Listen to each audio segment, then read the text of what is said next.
Friends, hope कि आज आप लोग बहुत बढ़िया है, बहुत खुश है और बेहतरीन लाइफ लीड कर रहे हैं और ज़्यादा से ज़्यादा लोगों को आप हेल्प कर रहे हैं। आज जो मैं एक बेहतरीन टॉपिक लेके आपके पास आया हूँ, यहाँ पे बहुत सारा चीज़ हम लोग को आज जानने का मौका मिलेगा, बहुत कुछ हमको शेयर करने का मौका मिलेगा और साथ ही साथ हम लोग ये जो नॉलेज ग्रैब करेंगे वो अगर लाइफ में अगर हम लोग इम्प्लीमेंट करेंगे तो लाइफ एकदम 360 डिग्री चेंज हो जाएगा, ये मेरा वादा है। सो टाइम वेस्ट नहीं करते हुए आज का जो सेशन है उसको लेके हम लोग आज डिस्कस करना चालू कर देते हैं। और हाँ, एकदम आखिर तक बने रहिएगा। इस सेशन के बीच में या एंड में मैं बहुत बहुत बहुत इंपॉर्टेंट सा कुछ गोल्डन रूल्स देने वाला हूँ, जो अगर आप फॉलो करेंगे तो आप अपने लाइफ में बहुत अच्छे तरीके से चेंजेस ला सकते हैं, अपने एटीट्यूड में, अपने सोच में, अपने वॉट एवर द काम आप जो कर रहे हैं उसमें बहुत बढ़िया तरीके से चेंजेस ला सकते हैं। सो होप ये सेशन आपके लिए बहुत बेहतरीन होने जा रहा है। तो चलिए इसको शुरू करते हैं और जानते हैं इस बारे में, जो कि है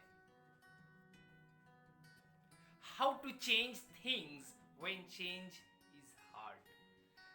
चेंज कैसे हो सकते हैं या किसी इंसिडेंट को, किसी सर्कमस्टांस को कैसे चेंज किया जा सकता है जब वो चेंज करना बहुत टफ हो जाए।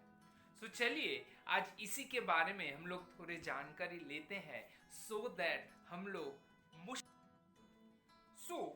मुश्किल से मुश्किल भरी पर्टिकुलर सिचुएशन में कैसे हम लोग उस पर्टिकुलर थिंग को चेंज करके बहुत अच्छी तरीके से उसको लीड किया जा सके और सक्सेसफुली उसको कैसे लीड किया जा सके, उसके बारे में आज हम लोग थोड़ा चर्चा करेंगे। सो आइए बात को आगे बढ़ाते हैं।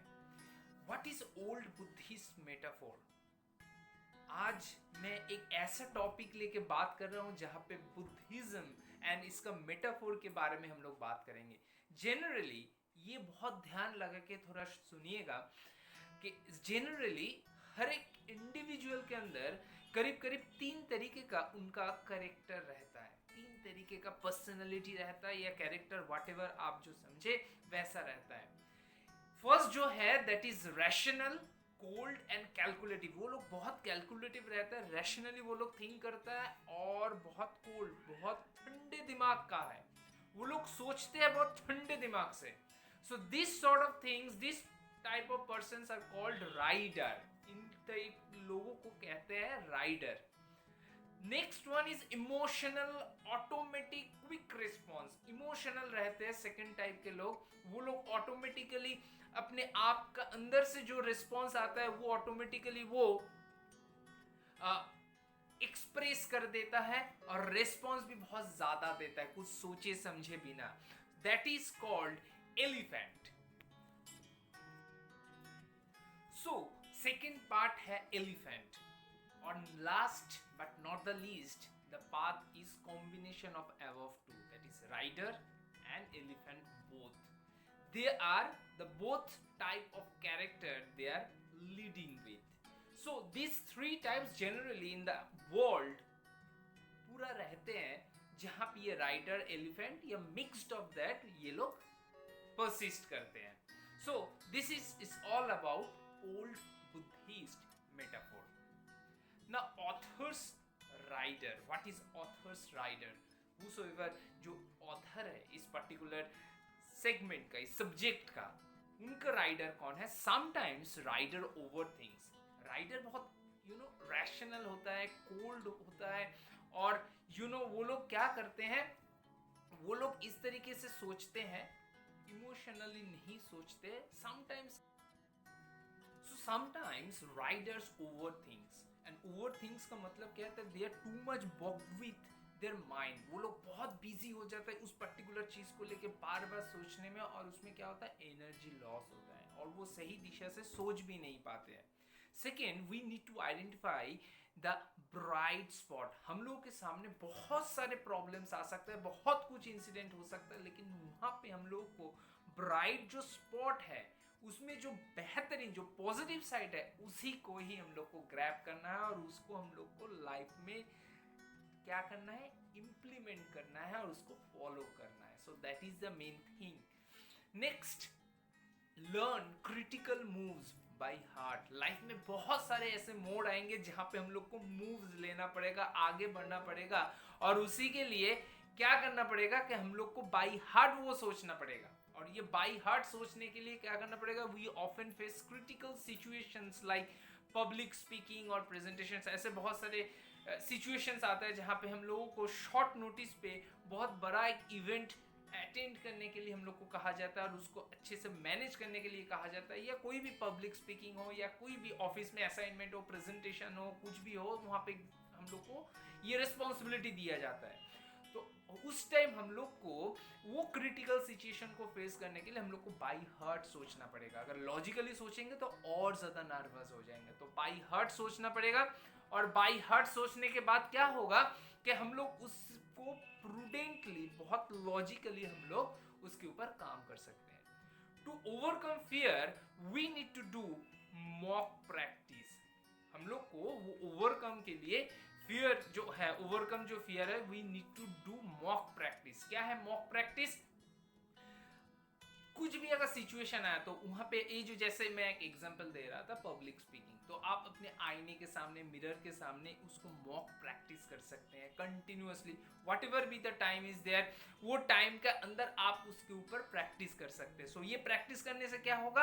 आपके अंदर कॉन्फिडेंस ग्रो होगा और वही आप डिलीवर कर पाएंगे on spot. Let's prepare and accept the situation. Prepare हो जाइए, मेंटली हो जाइए, फिजिकली हो जाइए, नॉलेज के साथ भी हो जाइए, एंड एक्सेप्ट द सिचुएशन. जितने भी खराब सिचुएशन हो उसको एक्सेप्ट करिए और उसको कैसे ठीक तरीके से ओवरकम किया जा सके उसके बारे में सोच के वही चीज को फॉलो करिए. सो इन दिस वे हम लोग क्या कर सकते हैं? बहुत बढ़िया से बढ़िया चीज को हम लोग बहुत बढ़िया तरीके से हैंडल कर सकते हैं, चाहे कि वो बहुत ही क्रिटिकल हो. Destination. What is destination? Set goals which is changed by emotional and rational. Emotional and rational. So set goal हम लोग को set करना पड़ेगा which is changed by emotional and rational. वो emotional भी होना चाहिए and rational भी होना चाहिए. Set our goal with flexibility. Set our goal with flexibility. So first, set goals which is changed by emotional and rational. Emotional and rational हम लोग को गोल जो सेट करना है वो इमोशनल एंड रैशनल होना चाहिए. Second, set our goal with flexibility. Flexibility के साथ बहुत ही लचीलापन जो रहता है उसके साथ हम लोग को गोल सेट करना पड़ेगा, क्योंकि कोई भी खराब सिचुएशन आ सकता है या वो प्लान काम नहीं कर सकता है. तो उस सिचुएशन में क्या करना पड़ेगा? हम लोग को थोड़ा प्लान को मॉडिफाई करना पड़ेगा, एडिट करना पड़ेगा, थोड़ा चेंज करना पड़ेगा. सो वो फ्लेक्सिबिलिटी होना चाहिए. Next, black and white goal impacts on elephant. Black and white goal, ये सही है, ये गलत है. This is crystal clear. एक ब्लैक एंड व्हाइट जो गोल है वो एलिफेंट को बहुत ज्यादा इंपैक्ट करता है. जो लोग इमोशनल है, जो लोग बहुत मतलब इंस्टेंटली डिसीजन ले लेते हैं और जो भी आता है वो कह देते हैं, उस तरीके के लोग के लिए black and white goal impact ज्यादा करता है. तो ये आप अगर लीडर हो, अपने ऑफिस के हो, अपने बिजनेस का हो, तो ये चीज आप दिमाग में थोड़ा रखिएगा, ध्यान में रखिएगा कि ब्लैक एंड व्हाइट, अगर आपके ऑफिस में, आपके बिजनेस में कोई भी ऐसा इंसान हो जो एलिफेंट टाइप का है, उसके लिए ब्लैक एंड व्हाइट तरीके का गोल अगर आप सेट करेंगे तो वो ज्यादा इफेक्टिव होगा. द चेंज, हम लोग चेंज से बहुत डरते हैं, उसको जल्दी से हम लोग एक्सेप्ट नहीं कर पाते हैं, लेकिन ये बहुत इंपॉर्टेंट है. SFC method, see, feel, change, emotional, this sort of things are really related with emotional. कोई भी चेंज आ रहा है, इसको हम लोग एसएफसी मेथड कहते हैं. दो तरीके से चेंज आता है. एक तो सी, उसको फील करो, देखो पहले, उसको फील करो, फिर चेंज हो. This is emotional type. और एक है एटीसी, एनालाइज करना है, थिंक करना है, फिर उसके बाद चेंज करना है. सो आप ये जो एसएफसी एंड एटीसी के बीच में जो है, तो एसएफसी ज्यादातर एलिफेंट तरीके के लोग इसके अंदर, इस कैटेगरी के अंदर आते हैं, और एटीसी के अंदर आते हैं राइडर कैटेगरी के लोग. सो यहां से भी आप सेग्रीगेट कर सकते हैं what should be applicable for SFC particular things and what should be applicable for ATC. So ये ATC and SFC आपके लिए मैंने बहुत बढ़िया तरीके से क्लैरिफाई किया. मैं और एक बार इसको रिपीट कर देता हूँ. SFC का मतलब सी फील चेंज. ज़्यादातर एलिफेंट कैटेगरी के लोग इसको फॉलो करते हैं. पहले उनको देखते हैं, उसको उपलब्धि करते हैं, उसके बाद वो चेंज होते हैं. ATC क्या होता है? पहले थिंक कर, एनालाइज करते हैं चीज़ को, बहुत बढ़िया तरीके से एनालिटिकली सोचते हैं, उसके बारे में सोचते हैं, फिर चेंज करते हैं. वो पूरा प्रोसेस जो है that is called analytical. Next, how to shrink the change. How to shrink the change. Change के अंदर कैसे हम लोग श्रिंक हो जाए. We often undertake a project and quits very soon with increasing difficulties. हम लोग क्या करते हैं, कुछ नया प्रोजेक्ट हो, कुछ भी मन में लाते. जैसे एक एग्जांपल देता हूँ कि अगर मेरे मन में आज ख्याल है कि मैं बिजनेस करना चालू करूँगा और मैं बिजनेस मैन बनूंगा, तो मैं कुछ भी एक बिजनेस मैंने बहुत अच्छे तरीके से स्ट्रैटेजाइज किया और उसके बाद एक बिजनेस स्टार्ट कर दिया. और बिजनेस स्टार्ट करने के बाद जैसे जैसे हर्डल्स आते रहे तो देखा कि मैं जितना आगे बढ़ रहा हूँ उतना हर्डल्स बड़ा हो रहा है, तो मैं क्विट कर लिया. नहीं, ये मेरे से नहीं होगा, मैं जैसे पहले था वैसे ही मैं रहूँगा. सो ये जो डिसीजन भी बहुत जल्दी लिया और उसको बहुत जल्दी क्विट भी कर लिया, ये बहुत ही गलत है.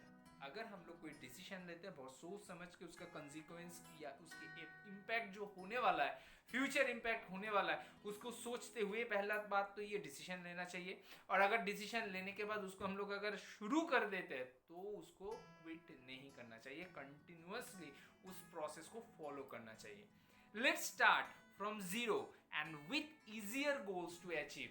इस पर्टिकुलर सिचुएशन में अगर बहुत बड़े से बड़ा चैलेंजेस आने वाला है या आ रहे हैं तो उसको बहुत छोटे छोटे गोल पे सेग्रीगेट कर लिया जाना बहुत बेहतरीन एक आसान सा प्रोसेस होगा. और उस प्रोसेस के थ्रू आप छोटा छोटा गोल को जब आप अचीव करते रहेंगे तो आपके अंदर कॉन्फिडेंस आता रहेगा. और एक गोल खत्म हो रहा है तो उसके बाद नेक्स्ट गोल के लिए आप फोकस भी कर पाएंगे. सो इस तरीके से अगर आप करेंगे तो वो गोल्स भी अचीव होगा और आपका जो बड़ा जो आपका पर्पस था वो भी फुलफिल होगा. सो ये दोनों तरीके से बहुत बढ़िया तरीके से आप हम सब मिलके चेंज को श्रिंक कर सकते हैं. फिक्स्ड वर्सेस ग्रोथ माइंडसेट, ये बहुत ही एक इम्पॉर्टेंट है. मैं इसी का ही जिक्र कर रहा था से कि हम लोग कुछ गोल्डन रूल आपसे शेयर करने जा रहा है जिसके थ्रू हम लोग अपने आप को एनालाइज कर पाएंगे, एक्सप्लोर कर पाएंगे हु एम आई, और हम लोग कैसे उसको चेंज कर सकें इसके बारे में हम लोग को थोड़ा बहुत आइडिया हो जाएगा. What is fixed and growth mindset. Talent and ability are constant as per fixed mindset. Talent and ability constant mindset जो लोग हैं उनके लिए वो फिक्स्ड हो जाते हैं. वो एक ही लेवल पे कंटिन्यूअसली डिलीवर करते हैं, एक ही लेवल पे अपनी एबिलिटी को शो करते हैं. As per growth mindset this will be more better and flexible. Growth mindset में वो लोग हर वक्त, जो ग्रोथ माइंडसेट वाला होता है वो हर वक्त इससे बेहतर कैसे हो सकता है, इससे बेहतर और क्या डिसीजन लिया जा सकता है, इसके बारे में सोचते हैं. और इसके बारे में सोचते हुए ये क्या करते हैं, हर वक्त वो लोग लर्न करते हैं और उसको लाइफ में इम्प्लीमेंट करते हैं और बेहतरीन कैसे किया जा सके. सो वो लोग बहुत फ्लेक्सिबल भी होता है. अगर कोई भी प्लान अगर काम नहीं कर रहा है या काम सटीक तरीके से नहीं हो रहा है तो वो उसको चेंज करके और कोई नया प्लान को वो लोग अडॉप्ट करके उसको फॉलो करना चालू कर देते हैं. तो फिक्स्ड एंड ग्रोथ माइंडसेट में कौन सा बेहतरीन है ये आप डिसीजन लेंगे. मेरे लिए तो ग्रोथ माइंडसेट बहुत ठीक है और उसी को ही फॉलो करना बेहतरीन है. Change environment. What is change environment? Fundamental ambitions error is important. What is fundamental attribution error is very important. What is that? Change environment में fundamentally जब हम लोग को कुछ नया चैलेंजेस फेस करना पड़ेगा, जब चेंज एनवायरनमेंट में उस ट्रांजिशन पीरियड में रहेंगे तो उस टाइम हम लोग को बहुत सारे न्यू एट्रीब्यूट्स हम लोग के सामने आता रहेगा और उसको हम लोग को पहले बात तो उसको हम लोग को फेस करना पड़ेगा, उसके साथ कोप अप करना पड़ेगा और उसको ओवरकम करने के लिए स्ट्रेटेजाइज बना के आगे बढ़ना पड़ेगा। सो ये जो फंडामेंटल एट्रीब्यूशन है कहीं कहीं सटीक नहीं पड़ता है। सटीक नहीं पड़ता है मतलब हम लोग जो ओवरकम करने के लिए जो प्लानिंग करते हैं, जो स्ट्रेटेजी करते हैं, वो एरर पड़ जाता है, कभी कभी वो सटीक नहीं होता है। तो उससे हम लोग को क्या मिलता है, एरर मतलब क्या होता है, हम लोग वहां से एक्सपीरियंस गैदर करते हैं और नेक्स्ट जो प्लान बनाते हैं वो और बेहतरीन हो सके और ऐसा फेलियर ना आए या ऐसा एक्सपीरियंस ना आए, उसी के लिए हम लोग सोचते हैं, तो बेहतरीन से बेहतरीन होते जाते हैं। So error is very important, error आना बहुत इंपॉर्टेंट है। Acquire good habits and take it by heart. Good habits acquire करना जैसा इतना इंपॉर्टेंट है, जितना इंपॉर्टेंट है उसी तरीके से उसको एक्सेप्ट करके अपने हार्ट में उसको पूरे तरीके से एब्जॉर्ब करना भी बहुत ज्यादा इंपॉर्टेंट है। Good habits are secret of success, good habits are secret of success. Be insightful and contentful. Good habits are secret of success, be insightful and contentful. So good habits secret of success, इसके बारे में मैं ज्यादा कुछ नहीं कहना चाहूंगा। Be insightful and contentful मतलब, इंसाइटफुल मतलब नॉलेज होना चाहिए, ह्यूमर, सेंस ऑफ ह्यूमर बहुत ज्यादा होना चाहिए, लोगों का भला कैसे हो उसके बारे में सोचना चाहिए। एंड कंटेंटफुल, कंटेंटफुल मतलब बहुत ज्यादा हैप्पी होना चाहिए, आप जो भी कर रहे हैं उसमें आप सेटिस्फाइड है और आप पैशनेटली उसको कर रहे हैं, this is called contentful.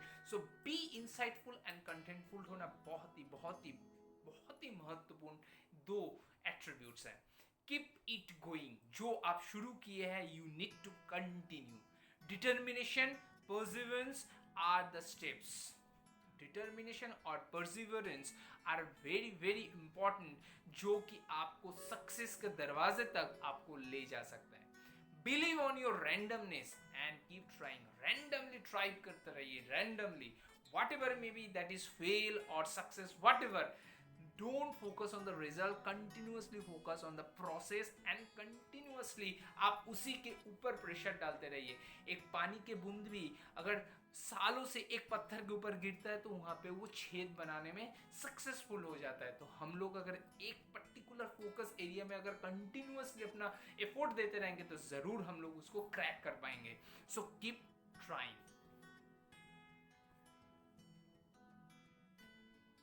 So hope आज का जो सेशन रहा ये बेहतरीन रहा और मैं आपको कुछ गोल्डन रूल्स आपसे शेयर किया, वो अगर आप अपने लाइफ में उसको फॉलो करेंगे तो आप जरूर लाइफ में 360 डिग्री चेंज एक्सपेक्ट कर सकते हैं। मैं फिर और एक बार कहूँगा आखिर में, गुड हैबिट्स उसको एक्वायर करने के बाद बाय हार्ट उसको ले लीजिए और perseverance and consistency are the secret of our success. So ये चीज़ को अगर हम लोग माइंड में रख सकते हैं और माइंड पे रखते हुए उसी पर्टिकुलर चीज़ के ऊपर फोकस कर सकते हैं जो हम लोग के पर्पस है या गोल है उसके ऊपर, तो डेफिनेटली हम लोग सक्सेसफुल बनेंगे। लेकिन उसके लिए पेशेंस रहना बहुत ज़रूरी है। होप ये जो सेशन मैं आपसे आज शेयर किया, जो नॉलेज आपसे शेयर किया, ये आपके लिए बहुत ही महत्वपूर्ण हुआ, बहुत यूजफुल हुआ। आप आगे ज़रूर इसको शेयर करेंगे, मेरे वीडियो को ज़रूर लाइक एंड कमेंट करिएगा और सब्सक्राइब करना मत भूलिएगा, सो दैट मैं आगे का जो इतना वीडियो अपलोड्स करूंगा उसका आपको इंटीमेशन आता रहेगा। आज के लिए इतना ही। सुदीप्त कुमार नाथ फ्रॉम कोलकाता साइनिंग ऑफ कर रहा है आज। फिर मिलेंगे बहुत जल्दी एक बेहतरीन टॉपिक के साथ। आज के लिए इतना ही। Thank you.